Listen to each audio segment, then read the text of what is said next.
The diplomatic summit on Keller 7 was supposed to be routine. Commander Anna Velther of the Krishari Empire had arrived with her ceremonial honor guard, their crystalline armor gleaming under the station's artificial lights. Jack Morrison, a human negotiator from Earth's unified territories, watched them from across the Grand Hall with mild curiosity. The Krishari were known throughout the galaxy as warrior people, a species that had conquered 17 star systems through superior technology and unwavering discipline. Their weapons were works of art, forged from quantum-locked metals that responded only to their wielders' biosignatures. To touch another's blade was considered the highest insult, a challenge to mortal combat. Jack knew this, of course. The cultural briefings had been thorough, but when he saw the elegant sword lying forgotten on a bench in the diplomatic garden, he didn't think about ancient customs or alien traditions. He just saw something valuable that someone had lost. Anna discovered the loss moments later. Her breath caught as she reached for her hip and found only empty air. The Velkatari, the sword of ancestors, had been passed down through her family for 300 cycles. It contained the neural patterns of every warrior who had wielded it, a living archive of combat knowledge and family honor. Panic rose in her chest. Without the blade, she was no true commander. Her warriors would see her as unworthy, her enemies would smell weakness, and the diplomatic mission would collapse before it began. "Excuse me," a voice said behind her in accented Krishari. "I think you dropped this." Anna spun around. The human stood there, both hands wrapped around the hilt of her Velkatari, offering it to her like a borrowed stylus. Her warriors saw it too. They froze, hands moving instinctively toward their own weapons. The human was holding their commander's soul blade. The insult was beyond comprehension. By Krishari law, Jack Morrison had just challenged Commander Anna Velther to a death match, but that wasn't what made them afraid. The sword was glowing, not the dull maintenance glow it showed during cleaning, or the soft pulse of standby mode. The Velkatari blazed with brilliant white light, its quantum-locked core burning like a captive star. Energy rippled along the blade's edge in waves of pure luminescence. Anna stared, her four eyes widening in disbelief. In 300 years, the sword had never reacted like this. Not for her grandmother, not for her mother. Not even for the legendary Kelvar who had slain the dread warlord of Terminus 9. "Is something wrong?" Jack asked, noticing the sudden silence. "Sorry if I wasn't supposed to touch it. I just thought you'd want it back." The blade flared brighter. Anna's second in command, a scarred veteran named Thelkas, took an involuntary step backward. "Commander," he whispered, his voice tight with barely controlled terror. "The legends, they spoke of the chosen wielder, one who would make the ancient blade sing with power beyond measure."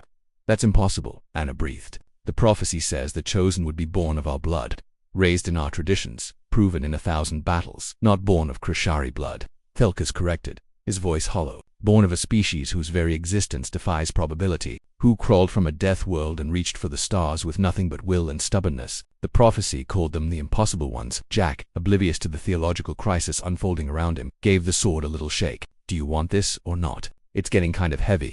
The moment his grip shifted, the blade erupted with such brilliance that several warriors shielded their eyes. Holographic images burst from the sword's core, the faces of ancient Krishari warriors, hundreds of them, all bowing their heads in recognition. The neural archives, dormant for generations, had awakened fully.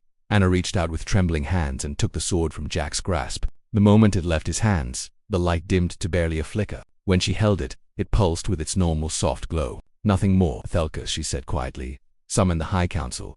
Immediately, her second-in-command didn't move. He was staring at Jack with something approaching religious awe. Around the garden, her warriors had dropped to one knee, their heads bowed. "Commander," Thelkas said, his voice shaking, "we have trained our entire lives to be worthy of such blades. We have studied the ancient forms, mastered the warrior's code, spilled blood in 100 campaigns, and in all our history, no one has ever made a Velkatari burn like that." Jack scratched his head, thoroughly confused. "I really don't understand what's happening here." "Your species," Anna said slowly, realization dawning in her voice. "You don't have quantum-locked metals, do you? You can't forge soul blades or neuro-pattern weapons." "No," Jack admitted. "Most of our weapons are pretty straightforward. Point and shoot, mostly." "Then your biology shouldn't be able to interface with the sword at all. The quantum lock should have rejected you, possibly violently." Anna's voice grew softer, almost reverent. "Unless your neural patterns are so adaptable, so universally compatible, that you can synchronize with any technology, regardless of its origin." Jack shrugged. "Humans are pretty good at figuring out alien tech. We've reverse-engineered stuff from a dozen species. It's kind of our thing." "Your thing," Thelkas repeated, his voice strangled between terror and amazement. "Casual mastery of that which takes us lifetimes to comprehend. The prophecy warned us. It said the impossible ones would not understand their own significance, would accomplish the miraculous without noticing, would reshape the galaxy through sheer inadvertent capability." "I just picked up a sword," Jack protested. You interfaced with a weapon that has rejected every warrior who wasn't of direct Velthor bloodline for 3 centuries, Anna said. You formed a connection so perfect that you awakened archives my own grandmother couldn't access. And you did it by accident, because you thought I had dropped it.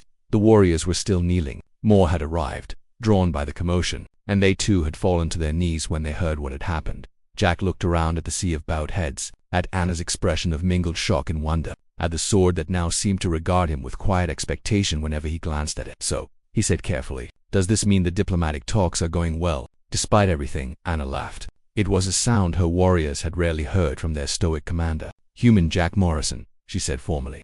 You have touched the soul of Krishari itself and proven what we have long suspected but feared to acknowledge. Your species doesn't conquer through force or subjugate through fear. You simply exist, impossibly, doing the unthinkable without trying.